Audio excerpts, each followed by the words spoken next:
Hey guys, what's going on? Welcome to Travel Feels. This is part 2 of the camera settings tutorial. If you haven't already done so, go and check out part 1 where we went through frame rate and color profiles. And today we're going to be looking at the most cinematic settings for shutter speed, f-stop, and ISO.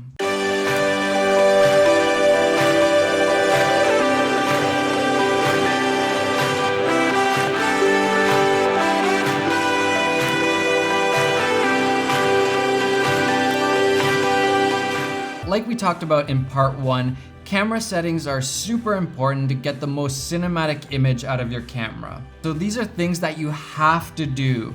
Some of them are guidelines, but some of them are pretty hard, fast rules that you should stick to for the most part, 99% of the time. So up first, we have shutter speed. Shutter speed is a little bit different in videography than photography. What shutter speed does is it determines the amount of time the shutter is open for each frame of your video. And what this means is that the slower the shutter speed, the more motion blur you introduce, and the higher the shutter speed, the less motion blur you introduce. Where it differs in videography compared to photography is that in videography, you almost always want to keep the shutter speed double whatever your frame rates is. This is what's called the 180 rule. And this is the most optimal amount of motion blur that you can have in your footage. It's basically the amount of motion blur that's the most realistic or lifelike to us. It's what's most pleasing to our eyes. So for example, if you're shooting in 24 frames per second, you should have a shutter speed of 48 or 50 if your camera doesn't do 48. Or if you're filming in 60 frames per second, you should have a shutter speed of 120, and so on, always doubling whatever your frame rate is. Shutter speed also affects your exposure. The slower the shutter speed, the more light you have coming in, and the faster the shutter speed, the less light you have coming in. But shutter speed should not be the way that you change exposure. So if it's way too bright, don't switch the shutter speed to a higher number, even though that changes the exposure. You're changing the look of your footage by a lot. And the same goes if it's too dark, don't just make your shutter speed slower, because this affects how your image looks. If you make your shutter speed too slow or below the 180-degree rule, you get too much motion blur. It creates almost like a dreamlike effect to your footage, and it's just not as cinematic. And if you put the shutter speed higher than the 180 rule, then you're decreasing the amount of motion blur in your footage, which adds a kind of staccato, chaotic look, which can be used to your advantage. This is not a hard, fast rule, but most of the time you're going to be shooting at double whatever your frame rates is. The exception to this rule would be when you want to do it for stylistic reasons. Let's say you have a dream sequence in your video, then maybe you do want to play with slower shutter speeds to create that different kind of look. Or if you have an action scene and you want it to be a little bit more chaotic and energetic, then you might want to bump the shutter speed higher. But if you're going to stray away from the 180-degree rule,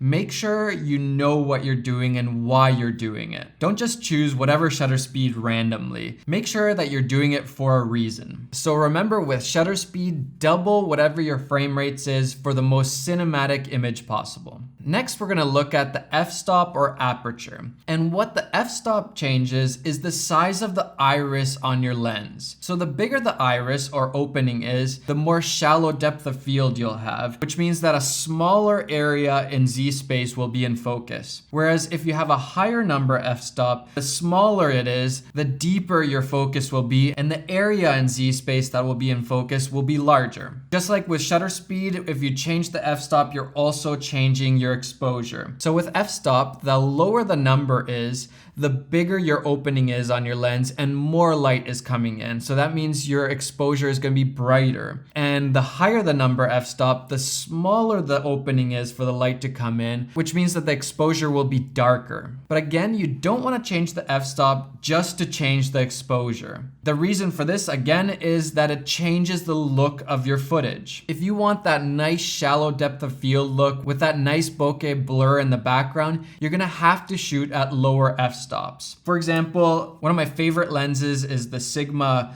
35mm 1.4. So it can go to an f-stop of 1.4, which is pretty fast. And it has a really nice shallow depth of field to it. Pretty much all of my lenses that I own are at least f2.8 or faster. So what f-stop should you be using? In general, you want to shoot at lower f-stops. And the reason for this is that it really helps to separate your subject from the background or foreground. So the eyes are automatically drawn to whatever you want the viewer to be focused on. Not to mention, it just creates a really beautiful look and really just cuts out a lot of the noise of the background and everything else that's going on and just focuses on your subject, the person, or whatever you're filming. I also think that the shallow depth of field is really appealing to the eye because it's something that we can't really do with our own eyes. I mean, we can get a bit of a shallow depth of field look, but we can't actually look at the blurry areas without changing the focus of our eyes. So it's really interesting for the eye to be able to look at those really out of focus areas. I would say about 95% of the time I'm shooting between f1.2 and f2.8.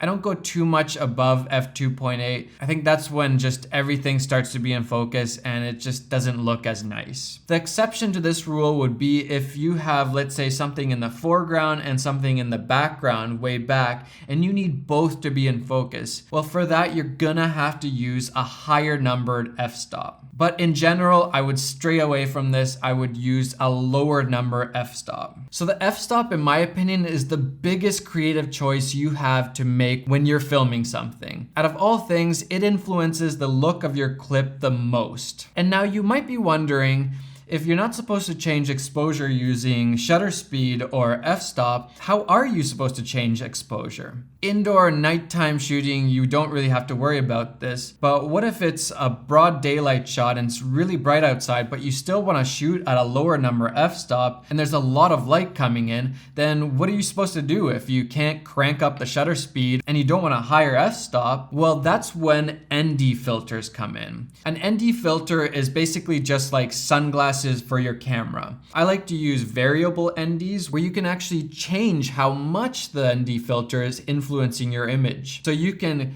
crank it up and make it darker, or you can make it brighter by going the other way. This is how you should be changing your exposure when it's a really bright day, not using your f-stop or your shutter speed. You want to keep your shutter speed at the 180 rule, double whatever your frame rates is, and you want to keep your f-stop to whatever your creative decision was there, so usually a shallower depth of field. And if it's way too bright and you need to make it darker, then use this, an ND filter, to make it darker. This is a big pro tip. You need to have an ND filter, especially the variable NDs. Grab one. If you don't have one, you need one. Next, let's look at ISO. ISO is one of the settings that doesn't influence anything creatively. It simply just changes the exposure of your image. Now, again, to make the most cinematic image, you can't just choose whatever ISO you want. Typically, you want to shoot with the lowest numbered ISO. So let's say your camera goes from ISO 200 all the way to 6400. You want to be shooting at 200 if possible. And the reason for this is that ISO is basically just changing the sensitivity of your sensor. And what happens is if you make it more and more sensitive, you're introducing more noise to your image. So the higher the ISO, the more noise will be in your image, and it also starts to affect things like resolution, and your image just starts falling apart. So you really want to be careful with ISO. The only time you want to be bumping up your ISO is if it's just way too dark in your environment and you're just not getting enough exposure on your image. And even then, you only want to increase the ISO to the point that you need it. You don't want to just arbitrarily choose whatever ISO and go with that. You want to keep to the lowest ISO number that you can. Now, there are some exceptions to this. Every camera has a base ISO. The base ISO is the ISO that the camera performs best at. That's where the colors are going to be the best and the dynamic range is going to be the best for your camera. Some cameras, like for example my C300 Mark II, have a higher base ISO than what the minimum ISO is. So you can go below 800 ISO, but the camera performs best at ISO 800. So I always try to stick to ISO 800 if possible. The Sony also has a base ISO of 800, but you can't go below that like on the C300. I would only ever go below 800 on my C300 if that was the only way that I could decrease the exposure. But again, if I need to decrease my exposure, I would use an ND filter. So ISO is not a creative choice, it's just a necessary evil. If you need a higher one because it's so dark, then you can bump it up a little bit, but be careful because the higher the ISO, the worse your image will look. So to recap, your shutter speed should stay at double whatever your frame rate is, unless you're changing it for creative reasons. Your f-stop you want to keep to a low numbered f-stop if possible, and your ISO you want to keep to the lowest number possible. And to change the exposure, you use an ND filter. If you're new to videography, this can feel like a lot of stuff to think about, but the more you practice, the easier it'll get, and you won't even be thinking about what shutter speed or what f-stop I should be using. It becomes almost like second nature. But in general, when I go to a new situation, I have my shutter speed at double the frame rate. So if I'm filming in 24 frames per second, I have it at shutter speed 48, and I have my ISO the lowest it can go. And the only real creative decision I'm doing is what my f-stop will be. So if I want a really out of focus background, I'm gonna go to the lowest number possible on my lens. Or if I wanna keep a little bit more in focus, then I'm gonna go a little bit higher to something like f2.8. Now, if it's too bright, I put on the ND filter, and if it's too dark, I bump up the ISO a little bit. And that's it. Simple as that. It's really easy to figure out, and the more you practice it, the easier it'll get for you. So that's it for today. I hope you learned something new. I know this is really basic information, but I really hope it helps some of you, and it's always good to go through a little refresher and to think about what you're doing in your filmmaking process. Why are you choosing these settings, and when should I break these rules? I hope you enjoyed this little mini series on camera settings, and if there's something that you want to know about filmmaking, comment down below, ask a question, and I'll try to comment and answer those questions, or I might just make a tutorial on your question. Thanks for joining me, enjoy the filmmaking process, and go make some travel memories. See you next time.